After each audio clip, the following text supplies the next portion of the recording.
Welcome back, historians. We're going to finish up the year here with talking about the war on terror a little bit. We finished up yesterday the uh, discussing 9/11 and some of the events leading up to 9/11.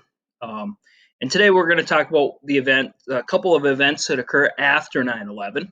And so, basically, after 9/11, very quickly, our intelligence organizations are able to traced the attack to Osama bin Laden and Al-Qaeda. We know that they are hiding out in Afghanistan. Most of the members of Al-Qaeda are not part of are not from Afghanistan. They're not Afghani. They're from other places. But the Taliban, who was ruling Afghanistan, and they were kind of religious fanatics, they allowed other religious fanatics to go in and operate there and basically do what they want and plan their terrorism and that type of stuff. One thing to remember, Osama bin Laden was very wealthy. His father was worth hundreds of millions of dollars. He was like owned a construction business in Saudi Arabia. And so was putting up big buildings and lots of oil money.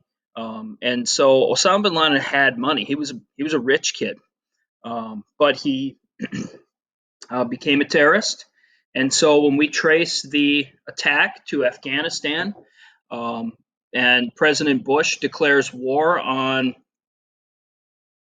terrorism in any country that will harbor terrorists, the Taliban and their leader, I believe his last name was Omar, refuses to hand over Osama bin Laden and Al Qaeda, refuses to help in any way, basically says, no, they're my guests here. I would rather die than betray my guests. And that's when we decide to invade Afghanistan with two goals. One, get rid of the Taliban and replace it with a democracy. And two, destroy Al Qaeda and arrest or kill Osama bin Laden. And so that war is a very long war. It lasts from 2001 to 2014. We still have troops there today. There is a democratic government set up. It is fairly corrupt. A lot of the money and resources that go in there don't always go back to the people and don't always go back into infrastructure and that type of thing. We're still leading troops there. Our troops are more advisors and trying to train and continue to give guidance to the new government's military there as they continue to fight against the Taliban today in 2020. But for the most part, we are no longer on the ground in large numbers anyway, fighting the Taliban. Now, at that same time, during the same early time period over in Iraq, with really no connection to 9/11, Iraq has no connection, zero connection at all. Saddam Hussein decides he's going to stop letting the UN inspectors into his factories. And basically, he's probably betting at this time the United States is not going to try to fight two wars at once. The United States and our NATO allies and other allies are fighting in Afghanistan. Well, Saddam Hussein bet wrong. At this point, we're not really sure what's going on. Is he making weapons of mass destruction? Is he still making poisonous gas? Is he supporting terrorism? Is he connected to Osama bin Laden? He wasn't. Most people don't. Most of the people that study this type of thing realize Osama bin Laden and Saddam Hussein were two different people. Osama bin Laden was very religious. Saddam Hussein was more about power and money. And so they were not working together. But we don't know what they're making in the factories. And now we decide to go to war in a second country, Iraq. This is called Operation Iraqi Freedom. This war goes on from 2003 to 2011. Here's President Bush with troops in Iraq. So we invade Iraq. Once again, we have a coalition of countries, not all the same countries as in Afghanistan. If you remember back to World War II and the Cold War, when we create NATO, the North Atlantic Treaty Organization, that's a group of countries that said, if you attack one of us, you attack all of us. Well, basically, with Al-Qaeda and the Taliban, they attacked one of us, they got all of us. Now you go over to Iraq. Who did Iraq attack? Well, really, in 2003, nobody. All right, they stopped letting the United Nations inspectors into the factories. So not all those NATO countries came with us. So we set up, the goal was to overthrow Saddam Hussein and set up a democratic government, which we kind of do. Today, the fighting continues in both these countries. There's probably more fighting going on in Afghanistan at the moment in 2020, just because you have the Taliban against the Afghani government forces that the U.S. supports. There are still al-Qaeda members out there working with the Taliban. There are al-Qaeda members in Iraq that don't want to see a successful Iraqi government go on. Why is it difficult to take out these groups? You know, they don't fight you head on. They use guerrilla warfare and suicide bombers. I think I heard it best with um, the difference between the Cold War and the War on Terror. During the Cold War, it was you knew exactly where the enemy was, you just couldn't kill them. With the War on Terror, it's very easy to kill the terrorists, but it's difficult to find them. In 2011, they did find Osama bin Laden. It took a while, all right, and they've made some movies and TV shows about this. Excuse me, COVID. But they've made these movies about it and documentaries. You can follow along why maybe it took so long and how they ended up finding out where he was. He was hiding out in Pakistan in 2011. They launch an attack. SEAL Team 6 gets in there and assassinates Osama bin Laden. And that's the end of him. Of course, new people rise up, but that's still a big victory in the war against terrorism. Here's the compound that he was at in Pakistan, right next door to Afghanistan. So take a look at Afghanistan now, date down here, June 23rd, 2019, so fairly recent.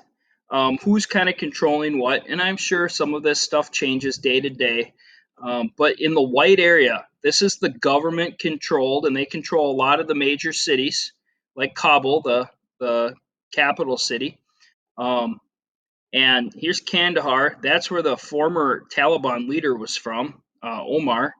And anyway, they control the white area here, and that's who the U.S. supports.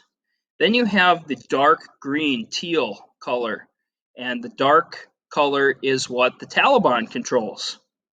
And then you have the lighter area, and that's kind of disputed. It's contested. It's being fought over.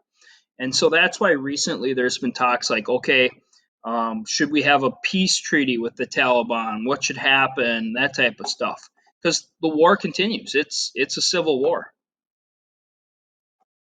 What ended up happening to Saddam Hussein? Well, they found him as the war went on over in Iraq. So early 2000s, they found him way before they found Osama bin Laden. There really was nowhere for Saddam Hussein to go. He really didn't have any friends. There was nowhere for him to go except hide out in Iraq. They found him in an 8-foot hole near an isolated farm. So he's arrested. In 2005, I think they got him in 2004. In 2005, the new government is set up and they have elections for the first time. Here you can see some young women voting. How do you know you already voted? Let's see your hands. If you have the purple ink on your hands, you don't get to vote because you already did. The new Iraqi government puts Saddam on trial. So his own government, the new government, not his own, but the new democratically elected one, puts him on trial. They found him guilty of murdering his own people throughout the years, and he's hanged. He's sentenced to death and hanged till he's dead. And that was in, I think, 2005 or 2006. And so, okay, who controls Iraq today?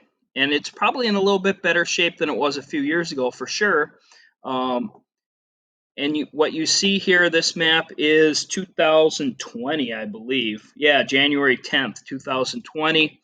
The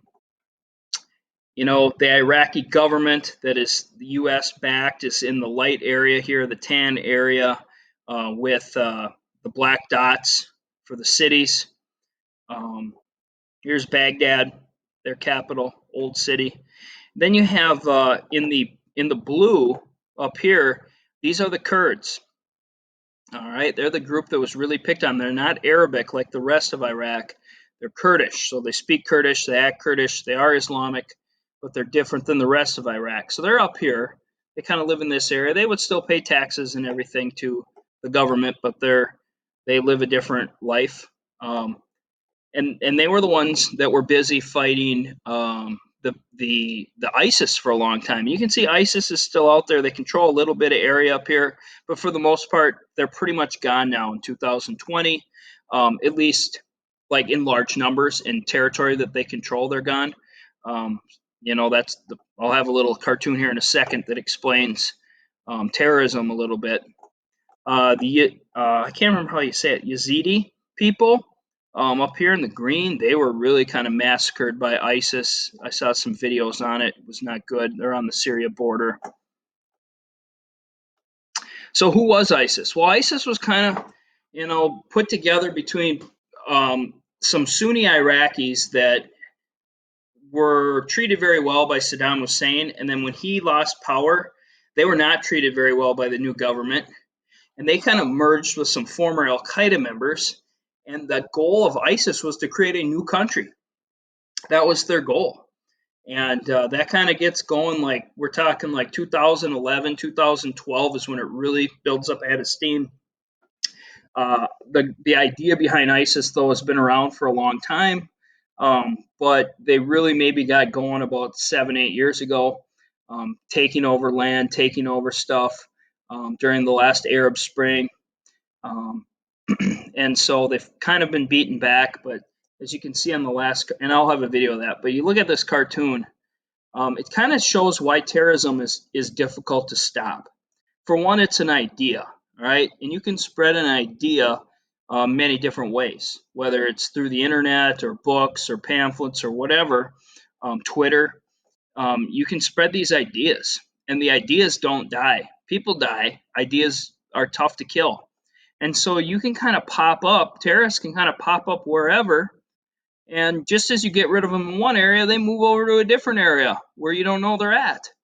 And then you go get them in somewhere else and they pop up somewhere else. And so that's why terrorism is difficult to stop. I will have some video links for you to look at. And if you want to start working on your final, you can. Otherwise, next Tuesday is our day to work on it.